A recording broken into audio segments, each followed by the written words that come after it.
अजरुकम अल्लाह। मुसीबतों में एक मुसीबत इमाम फरमाते हैं, हमें शाम के उस जिंदान में रखा जिसकी छत नहीं थी। अजरुकम अल्लाह, अजरुकम अल्लाह। ऐसे जिंदान में, ऐसे खराबे में रखा जिसकी छत नहीं थी। दिन में धूप पड़ती थी, रात में ओस पड़ती थी, बीवियों के चेहरे बदलते चले गए, मेरी फूफी ज़ईफ होती चली गई। अजर कमल अल्लाह। और फिर फरमाते हैं शाम की एक बड़ी मुसीबत भी सुन लो, शाम के जिंदान की एक बड़ी मुसीबत भी सुन लो। मेरी बहन सोते सोते उठी, बाबा बाबा, फूफी अम्मा बाबा आए थे। कभी एक कोने में जाती हैं, मेरे बाबा यहां तो नहीं है। कभी अम्मा रबाब का बाजू हिला के कहती है, बाबा कहां गए।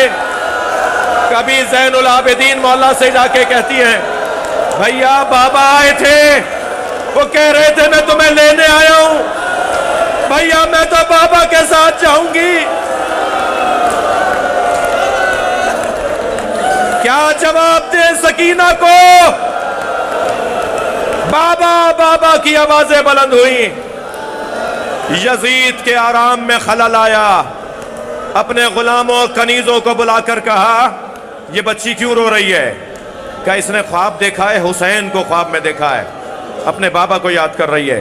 कहने लगा सर भेज दो, सर भेज दो। एक तश्त में सर लाके जिंदान में रखा गया। जब रुमाल हटाया गया ना, तो जनाब सकीना ने पहले तो गौर से देखा और फिर गौर से देखकर कहा, भैया ये किसका सर है।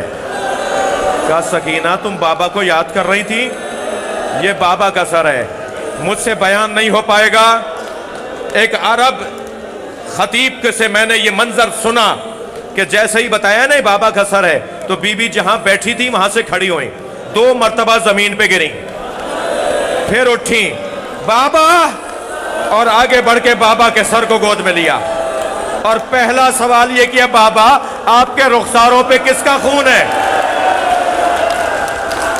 बाबा आपकी रगें किसने काटी।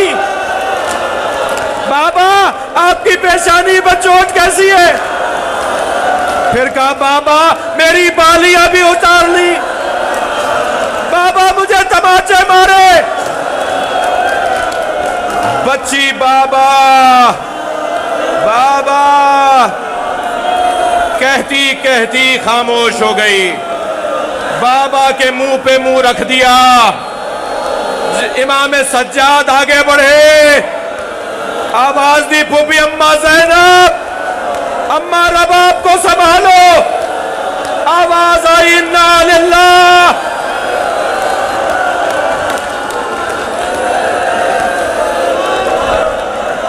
जिंदान शाम, नन्ही सी कब्र, सकीना को शाम में छोड़ आए।